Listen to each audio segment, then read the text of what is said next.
Hello, I'm Miss Samantha Mann. Welcome to my box of issues.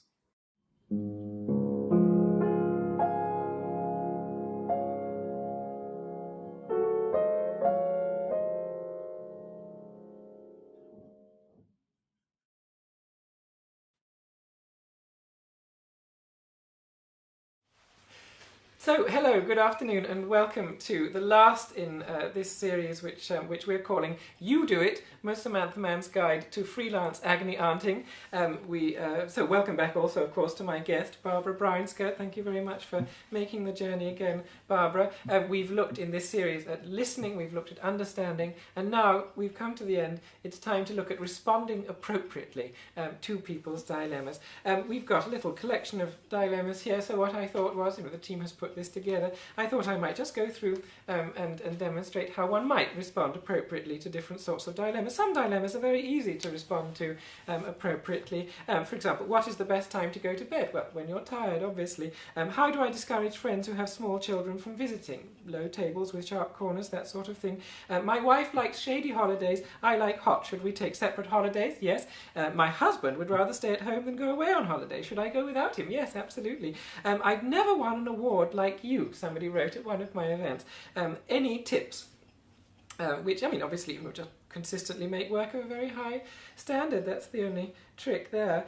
Some dilemmas are a little more delicate. The answers are obvious, but one has to be careful quite how one... for example, my cat has lost her appetite and refuses to eat the treats she usually loves. What should I do? The answer is, obviously let your friends and family know that it's time to come and say goodbye. But, I don't know whether... Somebody wrote, I feel useless.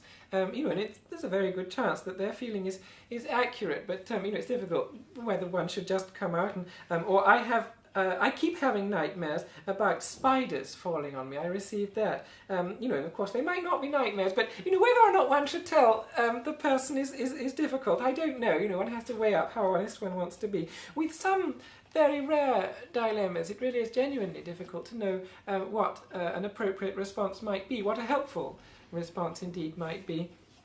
I had a very moving dilemma recently at an event that I was performing at. Somebody wrote, my friend has just died of cancer and I have the same.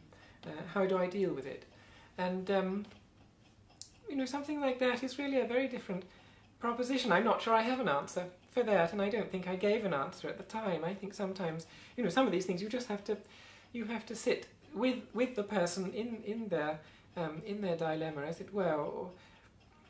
On the other hand, perhaps I should say at this point, I don't know, anybody who's watched the introduction will have seen that I did share with you, perhaps unwisely, that I wasn't feeling terribly well. I am feeling an awful lot better now, so that's something that I thought I ought to just let you know. A friend of mine suggested that I might try just letting my skirt out an inch, and that's really solved the problem.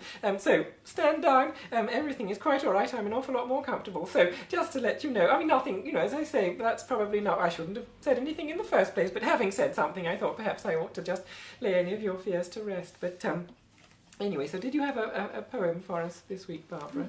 From volume 16. Fallopian telephone calls from the womb. This is called Mummy. In the nursing home I say, blink if you know me, Mummy. Blink if you know me, Mummy. I follow your gaze out the window, into the garden. You fix it on the bench by the Japanese yew, where there's a brass plaque for every dead mummy except you. Names on the bench: Doreen, Maureen, Noreen, Dora, Nora, Patricia, Samantha, Gloria, Elsie, Edna, Enid, Fanny, Gertie, Myrtle, Mildred, Joyce, Hattie, Margaret, Gladys, June. All names, no baby girl will be given soon. Lovely.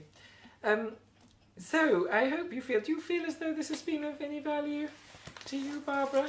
I have my Oyster Journey statement here, which has got all the journeys made to this parts So this is for my expenses that I'd like to claim back. As you can see, there's 4 pages, and I've highlighted, apart from one where there's just a half a journey where I did a dress rehearsal.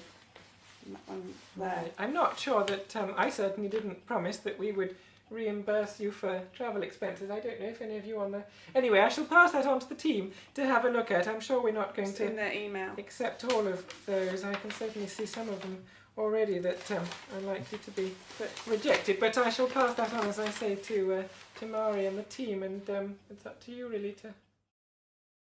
Do visit the Facebook page. Look for Ms. Samantha Mann.